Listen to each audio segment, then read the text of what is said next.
this afternoon, we are a step closer to how we spend $19.7 billion in the district. In my experience, we've had surpluses of over $300 million every year since I've been on the council.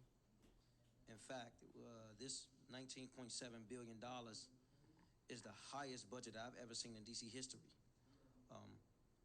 So we know that this budget is a prioritizing document to show residents what our values and where our priorities lie. And I think that when we got the budget from the mayor, it was disheartening to me that the safety nets for working class, poor brown and black people were ripped out of our DC budget. I know that all of my colleagues have been tirelessly working to address some of those holes, and some of our priorities are different, but I think we all mean well. It is my hope that we land a plane where residents of the district feel like this is their DC. When I talk to people in various communities, from various backgrounds, education backgrounds, various ethnicities, people don't feel like this is a DC that's working for them, quite frankly. They don't feel like this is the largest budget we ever had in DC history.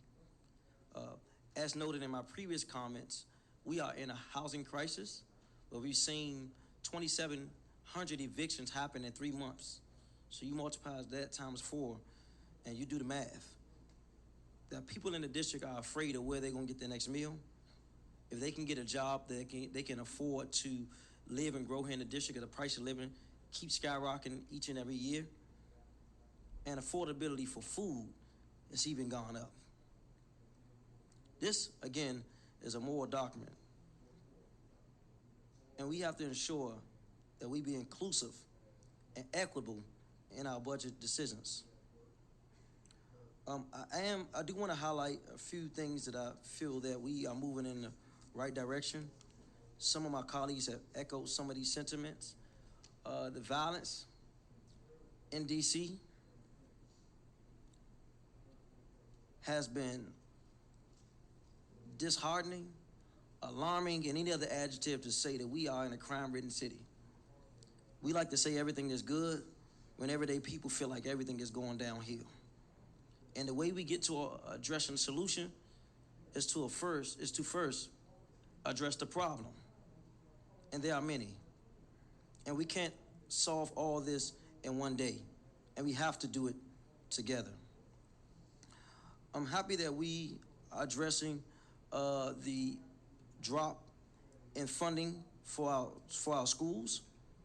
As noted, 60% of Ward 8 schools, Chairman, can I have some more time? Without objection. Thank you. 60% of Ward 8 schools, when we got the budget from the mayor, were underfunded, which would be devastating for our school communities. I want to thank you, Chairman, and my other colleagues for restoring this funding.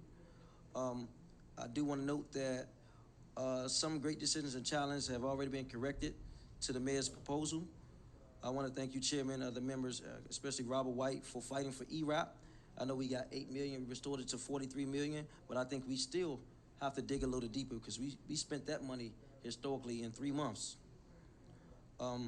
Housing insecurity is a huge issue in this city, and we know these programs that will address the need for some of the most vulnerable residents in the district. I want to note that the Ward 8 Investment Fund has been restored. I want to thank my council colleagues for that.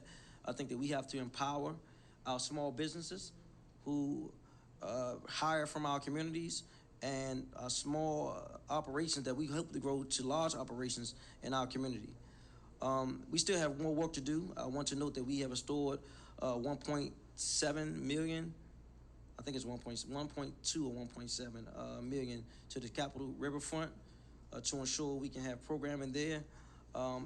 And I look to do more. I have some amendments today, Chairman, that I would like to offer to ensure that we can have a more equitable DC. There's a narrative that I've heard from my colleagues about why are we spending this much money in Ward 8? The reason we are is because historically Ward 8 has been neglected, forgotten about, and passed over year after year after year.